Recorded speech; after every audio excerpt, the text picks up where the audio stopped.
Esse vídeo é a segunda parte do tema reflexo miocárdico e irá abordar as fases do reflexo e a regulação feita pelos centros superiores. Em seus estudos, Sherrington desenvolveu um modelo experimental para investigar os circuitos espinhais. Ele transeccionava cirurgicamente o tronco encefálico entre os colículos superiores e inferiores do mesencéfalo de gato. Esse procedimento foi chamado de preparação de descerebração, que desconectava o prosencéfalo da medula espinhal, impedindo a passagem de informações e regulação entre essas estruturas.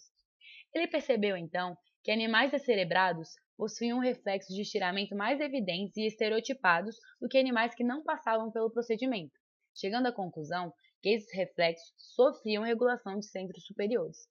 Beleza, mas quem faz essa regulação? E quando ela é feita? Para responder essa pergunta, é preciso entender as fases do estiramento muscular e aprofundar um pouco mais na estrutura do fuso muscular. O estiramento muscular é dividido em duas fases, dinâmica e estática. A fase dinâmica acontece enquanto o músculo está se estirando. Já a fase estática acontece depois que o músculo já se estirou e apresenta um comprimento final. Para entender melhor, vimos que o fuso muscular possui as fibras musculares intrafusais, que têm uma região central, não contrátil, e regiões polares que se contraem. Existem dois tipos de fibras intrafusais: as fibras de saco nuclear, que podem ser divididas em dinâmicas ou estáticas, e as fibras de cadeia nuclear. Há também dois tipos de inervação sensorial no fuso: a terminação sensorial primária, formada por fibras 1A, que inerva todas as fibras, mas principalmente as de saco nuclear dinâmicas, e a terminação sensorial secundária, formadas por fibras do tipo 2, que inerva principalmente as fibras de saco nuclear estáticas e as fibras de cadeia nuclear. As terminações sensoriais primárias respondem mais rapidamente ao estiramento e são ativadas a partir do momento que o músculo se estira até alcançar seu comprimento final.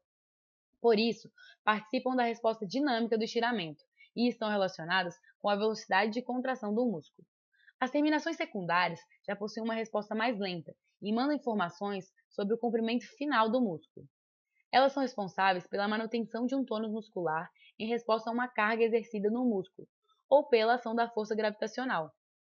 Um exemplo disso é quando você está em pé e vários músculos que são responsáveis pela sua postura estão sofrendo a ação da gravidade, que vai puxando esses músculos para baixo, ou seja, vai estirando eles. Para que você não perca sua postura, os fusos percebem esse estiramento feito pela gravidade e ativam um reflexo para manter esse músculo em um estado de contração, ou seja, manter um tônus muscular. Por isso, nós conseguimos suportar várias horas em pé, mantendo nossa postura. Tá, mas e a regulação central? Essa é realizada pelos neurônios motores gama, que tem como função ajustar a sensibilidade do fuso muscular. Eles possuem o corpo celular no corno anterior da medula espinhal. E existem dois tipos de neurônios motores gama: o dinâmico, que vai inervar as fibras de fase dinâmica, essa daqui de saco nuclear dinâmica, e vão ajustar a velocidade de resposta do músculo. Há também o neurônio motor estático, que inerva fibras de função estática, como as de saco nuclear estático e as de cadeia nuclear. E esses neurônios vão ajustar o tônus do músculo.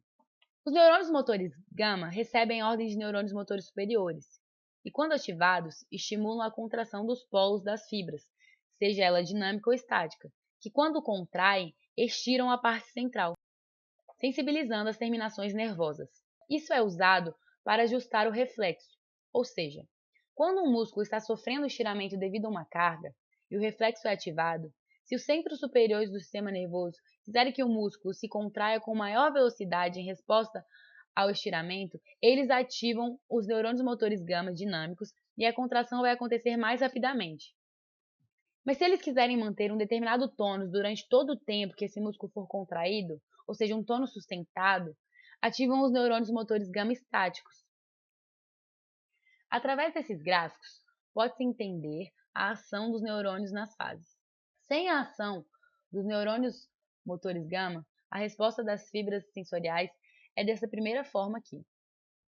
Quando as fibras intrafusais sofrem a ação do neurônio motor gama estático, há um aumento do tônus muscular e a resposta das fibras se mantém por mais tempo. Já quando o neurônio motor gama dinâmico é ativado, há uma resposta dinâmica mais intensa e o músculo se contrai mais rapidamente, só que depois de um tempo vai perdendo essa contração. Um conceito importante é o de coativação alfa-gama. As fibras extrafusais, aquelas que estão ao redor do fuso, são inervadas por neurônios motores alfa, que recebem ordens de neurônios superiores para que você realize os movimentos que quiser, chamados movimentos voluntários. Quando ativados, estimulam a contração das fibras extrafusais. As fibras aferentes só vão disparar quando há o estiramento do músculo, ou seja, quando as fibras intrafusais se estiram juntamente com as fibras extrafusais. Mas quando há a contração do músculo, as fibras intrafusais não se contraem e ficam frouxas, parando de disparar. Então, o fuso muscular para de mandar informações ao sistema nervoso central acerca do comprimento do músculo. Para que isso não aconteça, o neurônio motor gama é estimulado e provoca o estiramento das fibras intrafusais, para que as terminações nervosas sejam sensibilizadas e continuem disparando. Esse mecanismo é chamado de coativação alfa-gama e é usado para manter o fuso sob tensão e frequência de disparos dentro de uma faixa ótima para sinalização de mudanças no comprimento muscular, não importando o comprimento vigente do músculo, se ele está estirado ou contraído. Isso é importante porque quando você pega um objeto mais pesado do que você imaginava e seu músculo vai se contraindo, seu fuso precisa continuar mandando informações para o sistema nervoso central sobre o comprimento do seu músculo, pois você pode começar a ceder e deixar esse objeto cair. E para evitar isso, o seu neurônio motor gama ajusta a sensibilidade para que mesmo com o músculo em contração, as fibras aferentes possam identificar o estímulo e, caso for necessário, aumentar o tônus muscular para você não deixar o objeto cair.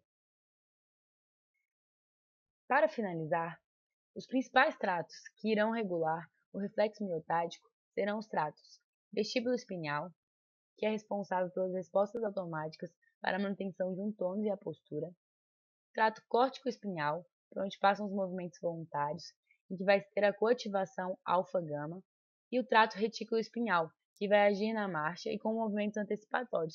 Um exemplo desses movimentos antecipatórios é que antes de você pular de uma cadeira, esse trato já começa a estimular o neurônio motor gama para que você mantenha um tônus muscular e ao encostar no chão não caia.